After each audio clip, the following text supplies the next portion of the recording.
Vous écoutez Poilot Podcast, la voix des animaux, des plantes et de celles et ceux qui les écoutent. Poil Hebdo à voix haute, épisode du jour. Le renard qui faisait parler les pierres, ou ceux qui savent sans faire de bruit. Il n'était pas devin, pas chaman, pas guide. Il était interprète. Pas pour les hommes, pas pour les bêtes, mais pour les pierres. Celles des chemins, celles qui ne brillent pas, celles qu'on évite du bout du pied, celles qu'on ne ramasse jamais et qui, pourtant, savent exactement où l'on va. Le renard ne parlait pas beaucoup, mais il écoutait tout.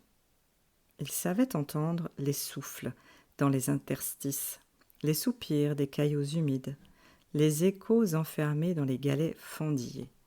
Et quand on lui demandait « Pourquoi tu fais ça ?», il répondait sans ironie « Parce que les pierres racontent ce que les arbres oublient. » Les autres animaux se moquaient parfois. « Tu perds ton temps avec des bouts de silence. Elles ne bougent même pas, tes amies les pierres. Elles n'ont pas d'yeux ni de cœur. » Mais le renard souriait. Il avait vu des pierres pleurer, et certaines rire, et une, un jour, chanter, quand le soleil avait frappé son ventre à l'angle exact. Il ne traduisait pas pour qu'on l'écoute et ne partageait jamais tout.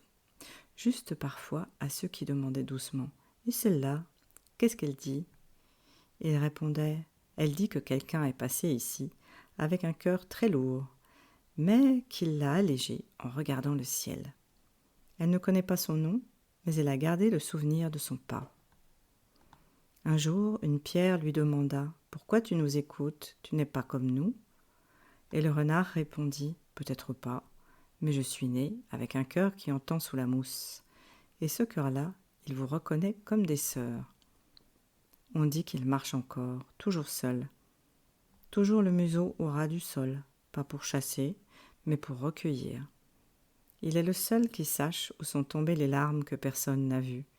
Et parfois, il les rassemble, il les dépose, une à une, en cercle, autour d'un arbre malade, d'une biche vieille ou d'un enfant triste qui ne sait pas pourquoi.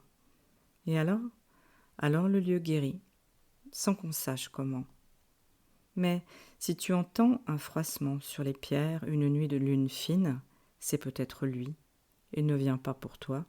Mais s'il te regarde, tu peux lui demander « Qu'est-ce que cette pierre a vu que j'ai oublié d'honorer ?» Et s'il s'arrête, il te répondra, mais jamais en mots. Rituel du chemin. Écouter une pierre. Quand le cœur est un peu flou ou que les pensées font trop de bruit, tu peux demander à une pierre du chemin de t'aider à voir clair. Mais pas n'importe comment. Avance doucement, en silence, comme si le monde te regardait marcher. Puis demande à voix basse ou en toi, l'une d'entre vous peut-elle me répondre ? Ne choisis pas tout de suite, laisse ton regard passer sur les pierres, comme on effleure un visage dans un rêve. Tu sauras, une t'appellera. Prends-la, tiens-la longtemps dans ta main, laisse-la réchauffer ton doute. Ne cherche pas une réponse, sois juste là comme tu le serais avec un vieil ami.